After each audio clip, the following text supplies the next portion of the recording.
ഇന്നത്തെ ദിവസം സ്റ്റാർട്ട് ചെയ്തത് നമ്മുടെ കൊട്ടാരക്കര മഹാഗണപതി ക്ഷേത്രത്തിൽ പോയി തൊഴുതിട്ടാണ്. അവിടുന്ന് നേരെ പോയത് ശകുനി മലനടയിലേക്കാണ്. ശകുനി അപ്പൂപ്പൻ എന്നാണ് അമ്മയൊക്കെ പറയുന്നത്. അപ്പോൾ ഇവിടെ പൂജ ചെയ്യുന്ന ആള് ഇവിടെ തൊട്ടടുത്ത് തന്നെ ഇരുന്ന് പൂവൊക്കെ റെഡിയാക്കുന്നുണ്ട്. അപ്പോൾ ആളോട് പെർമിഷൻ ചോദിച്ചപ്പോൾ വീഡിയോ എടുത്തോളാൻ പറഞ്ഞു. അതുകൊണ്ടാണ് ഞാൻ വിശദമായിട്ട് വീഡിയോ എടുത്തത്. പിന്നെ നമ്മൾ കൊട്ടാരക്കരയൊക്കെ പോയിട്ട് വന്നപ്പോഴത്തേക്കും കുറച്ച് ലേറ്റ് ആയിട്ടുണ്ടായിരുന്നു.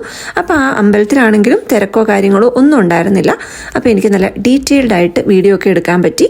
ഇവിടെ എല്ലാ വർഷവും ഗംഭീര ഉത്സവമൊക്കെ നടക്കുന്ന അമ്പലങ്ങളാണ്. ഈ ഒരു സൈഡിലോട്ടാണ് ദുര്യോധനനും ശകുനിക്കും ഒക്കെ ക്ഷേത്രങ്ങളുള്ളത്. അപ്പോൾ വിനീതിന്റെ വീട് കൊല്ലം ഡിസ്ട്രിക്റ്റിലാണ് വരുന്നത്.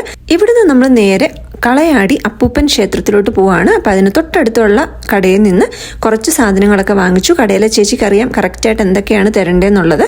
അപ്പം ഇവിടെ വെറ്റ, പുകയില, പാക്ക്, പിന്നെ നമ്മൾ റെഗുലറായിട്ട് വാങ്ങിക്കുന്ന ചന്ദനത്തിരി, കർപ്പൂരം, എണ്ണ, തിരി, അങ്ങനെ അമ്പലത്തിൽ ആവശ്യമുള്ള കാര്യങ്ങളൊക്കെ ചേച്ചി നമുക്ക് പാക്ക് ചെയ്ത് തന്നു. അങ്ങനെ നേരെ നമ്മൾ അമ്പലത്തിലെത്തി. ആ ഒരു പീക്ക് രാവിലത്തെ ടൈമൊക്കെ കഴിഞ്ഞതുകൊണ്ട് ആരും തന്നെ അമ്പലത്തിൽ ഉണ്ടായിരുന്നില്ല. കൊണ്ടുവന്ന സാധനങ്ങളൊക്കെ നടയിൽ വെച്ച് നമ്മൾ വലം വെച്ച് തൊഴുതു. നല്ല പ്രകൃതി രമണീയമായ സ്ഥലമാണ്. കുറച്ചു നേരം അവിടെ ഇരുന്ന് നേരെ നമ്മൾ പവിത്രേശ്വരത്ത് അമ്മയുടെ അനിയത്തി വത്സാമിയുടെ വീട്ടിലെത്തി. ഇന്ന് നമുക്ക് കൊട്ടാരക്കര ഗണപതി അമ്പലത്തിൽ നിന്ന് ഉണ്ണിയപ്പം കിട്ടിയിട്ടുണ്ടായിരുന്നില്ല, ഉദയാസ്തമന പൂജ ആയതുകൊണ്ട്. പക്ഷെ 2 ദിവസം മുമ്പ് വത്സാമി പോയ ഉണ്ണിയപ്പവും പിന്നെ വേറൊരു അമ്പലത്തിലെ പായസവും ഒക്കെ നമ്മൾ കഴിച്ച് നേരെ ഊണിലോട്ട് കടന്നു. കറി ഉണ്ട്, സാമ്പാറുണ്ട്, കറിയുണ്ട്, പരിപ്പുണ്ട്. അവർക്ക് കൊച്ചിന് പരിപ്പ് വന്നു. നമുക്ക് അമ്പലത്തിലൊക്കെ പോകേണ്ടതായതുകൊണ്ട് നോൺ വെജിറ്റേറിയൻ സാധനങ്ങളൊന്നുമില്ല. വെജിറ്റേറിയൻ സാധനങ്ങൾ വെച്ച് നല്ല വിഭവ സമൃദ്ധമായ സദ്യ തന്നെ വത്സാമി റെഡിയാക്കി വെച്ചിട്ടുണ്ടായിരുന്നു. ഒഴിക്കാൻ തന്നെ പരിപ്പും പപ്പടവും സാമ്പാറും മോരുകറിയും കറികളും ഒക്കെ ആയിട്ട് ഒരുപാട് കറികളൊക്കെ ആയിട്ട് നമ്മൾ ഉച്ചക്കത്തെ ഊണ് കഴിച്ച് നേരെ വിനീതിന്റെ അമ്മൂമ്മയുടെ അനിയത്തിയുടെ വീട് തൊട്ടപ്പുറത്ത് തന്നെയാണ്. അവിടെ എത്തി.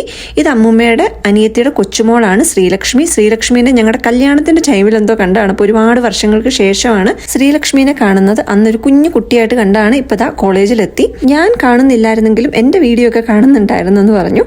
അങ്ങനെ നമ്മൾ തിരിച്ച് വത്സാമിയുടെ അടുത്തെത്തി. വത്സാമിയുടെ അടുത്തു നിന്നൊരു ചായയൊക്കെ കുടിച്ച് അമ്മയും വത്സാമിയും കൂടെ കുശലമൊക്കെ പറഞ്ഞ് നമ്മൾ ഇറങ്ങാൻ പോവാണ്. അപ്പോൾ ഇവർ 3 മക്കളാണ്. അമ്മയ്ക്ക് 2 അനിയത്തിമാരാണ്. അതിനകത്ത് ഏറ്റവും ഇളയ ആള് അമ്പിക്കുഞ്ഞമ്മ, ഇത് ഇടയ്ക്കത്തെ ആള് വത്സാമി, പിന്നെ ഏറ്റവും മൂത്തതാണ് അമ്മ. ഇവർക്ക് 3 പേർക്കും ഓരോ ആൺകുട്ടികൾ വെച്ചിട്ടാണ്. ഇത് ഏറ്റവും ഇളയ അമ്പിക്കുഞ്ഞമ്മയുടെ മോനും മരുമകളും, ഇത് വത്സാമിയുടെ മോനും മരുമകളും. പിന്നെ ഈ കുഞ്ഞി ഫോട്ടോ ഞാനും വിനീതും. ഇവർ 3 സിസ്റ്റേഴ്സിന്റെയും വീട്ടിൽ ഞങ്ങൾ 3 പേരുടെയും കല്യാണ ഫോട്ടോയും വെച്ചിട്ടുണ്ട്. വത്സാമിയോടും ചിറ്റപ്പനോടും കുറച്ചു നേരമൊക്കെ വർത്താനം പറഞ്ഞ് നമുക്കിനി ഒരു അമ്പലത്തിൽ കൂടി കയറാനുണ്ട്.